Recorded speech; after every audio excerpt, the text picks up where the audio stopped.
বন্ধুরা, আজকে আমি ফিশ ফিঙ্গার বানাচ্ছি।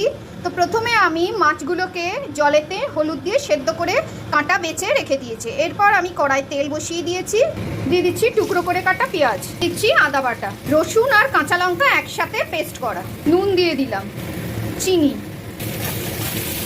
এবার অ্যাড করছি টমেটো, জিরে গুঁড়ো, ধনে গুঁড়ো, হলুদ গুঁড়ো, লঙ্কা গুঁড়ো। খুব ভালো করে মশলাটা ভেজে নেব।